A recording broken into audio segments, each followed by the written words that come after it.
Welcome to the Julie Laughton Living Podcast, the place to get advice, tips, and tricks to building the life and luxury home of your dreams with 30-year business owner, designer, and builder, Julie Laughton. It all starts with a good plan.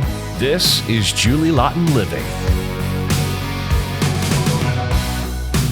Welcome back to the Julie Laughton Podcast. Today we're going to talk about what you should do and not do, and what you need to do before you even think about buying a house. Before we get started, I want to remind you to go to my website and look at my 7 simple steps. If you follow the 7 simple steps, you'll actually avoid a nightmare remodel. So remember, follow the steps, do them in order, and don't skip or change the order. Anyway, you can find everything on my website at julielaughton.com. Okay, today we're going to talk about what you need to do before you even think about buying a house. And the first thing you're going to do is a home inspection. Now, this home inspection that you get is going to be ridiculously long, and it covers all these things, I call them paddywhack things and little things. But what's the problem with home inspections, which I just went through with a homeowner, is that the home inspector looks at surface level defects. He doesn't crawl in the attic and check the wiring. He doesn't go to the city and see if any of that work that was just done was permitted or inspected. So you really have to do your diligence and your homework, due diligence and homework, and check it with the city. If you're going to buy a house, was this house ever remodeled? Because if the homeowner tells you that she or he just remodeled it, and then you go look at the city and there's no permits or inspection reports for any of that work, you're in trouble, because nothing's guaranteed, nothing's warranted. And if it starts to fall apart on your watch, you got to repair it. And if you sell it to someone else and they come back to you because it's falling apart, you're toast legally. So it's on you. So the point is, check the city and see if there's permits for all this work that was done. And then actually bring in licensed contractors and electricians and plumbers and air conditioning people and pool people, and actually have them look at what's going on, because the surface inspection report that the real estate companies help you provide to you, they don't get into the nitty gritty. And there's that one more layer. You got to take one more step, because I just went through it with a client, and it's very disheartening to know that the former homeowner did not pull any permits or use licensed contractors, and we're having all kinds of issues right now. And it's not fun to tell this to a new homeowner when they're all excited, and then all of a sudden, cha-ching. So that's my advice. Do your due diligence. Well, as you know, when you go to buy a home, the person selling the home is probably terrified about the home inspection report, because they know that inspection report is going to point out dollar signs for what they have to give discounts on to sell the house potentially. And if they haven't done their homework and the inspector shows up and opens a can of worms, it could be a nightmare. So the whole process of the sellers, going through is one thing, but the buyer, it's a positive experience, because it points out things you should know, because once you own the house, you got to take care of it anyway, but you want to know what you're buying. And you want to know, gosh, is this going to cost me $100,000 to make this up to code, let alone make it look like I want? Because the inspection report doesn't care about how pretty it is. It just cares if it works and if pipes are broken and things are leaking. So you still got to cosmetically fix it, which is always on you. But it's that part about finding out what's wrong and kind of doing a deep dive, because you do need to know what you're in for financially, because owning homes costs money, because it's not only maintenance, but repairs off the bat, to get it up to standard and to code. It's a big deal. So it's a positive thing to find out the facts, is my point. Another big thing about the due diligence is for homeowners, whether you want to do this yourself or pay someone. People usually ask me to do this for them, but if you live in a certain neighborhood or you have a homeowners association, there's a litany of things you can and can't do. And you want to find out, because maybe the realtor tells you stuff, or maybe I tell you stuff, but we don't know until we do the research at the city and the homeowners association. Like, you can't do certain colors in certain neighborhoods. You can't just add a fence or a gate. You can't change your driveway. You might not be able to add a pool. I mean, there's all kinds of things that you need to research, because a lot of homes in California, especially up on the hills, all these new homes we have built 20 years ago were all on landfills, and they have post-tension slabs.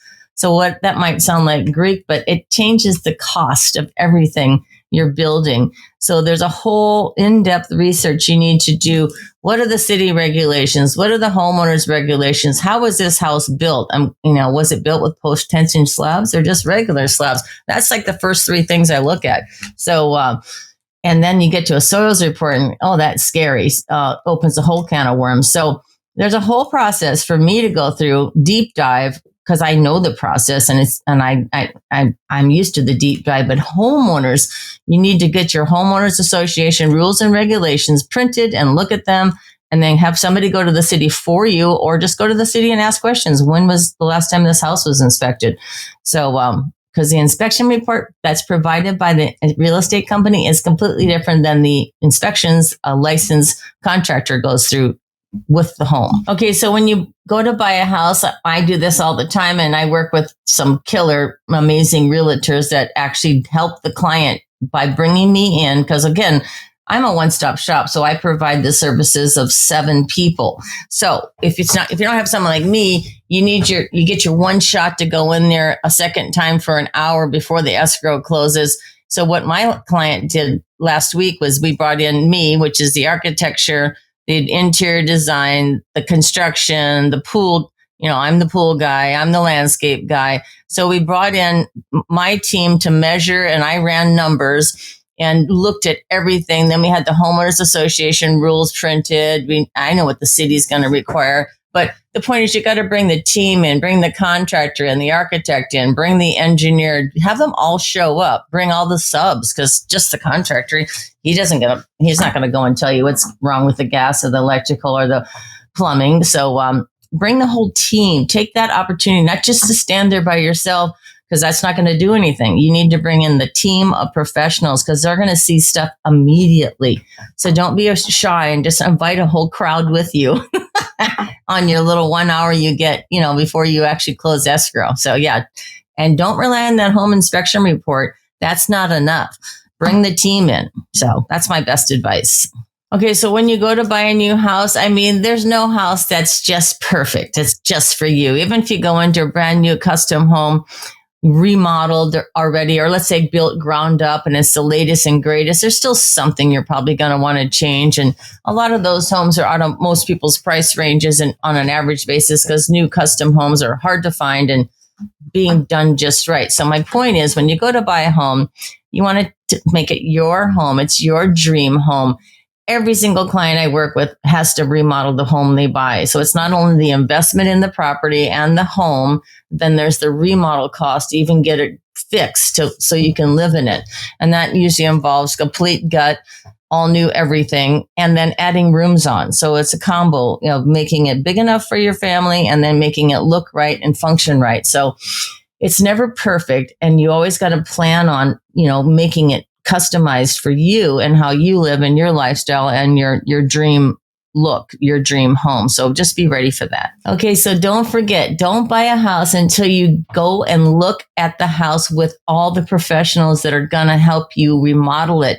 Even if you're not remodeling it, bring in the team, the contractor and the subcontractors, and double check, because that inspection report isn't the end of the story. So you need to do that. And then if you're thinking of remodeling, you take another step, bring in the architect, all the engineers that you need to look at it, and the contractor. You should bring the whole team in, but always check one step beyond the inspection report. Go to the city, check for the permits that have been issued before, and then have other licensed subs check the work that is pointed out, because there's another layer behind that inspection report always. That'll do it for this episode of Julie Laughton Living, and then please check out my 7 simple steps on my website, and don't forget to check out my links on social media, Julie Laughton DB on Instagram, for example, but all the links are below, and I'll see you next time on the next one.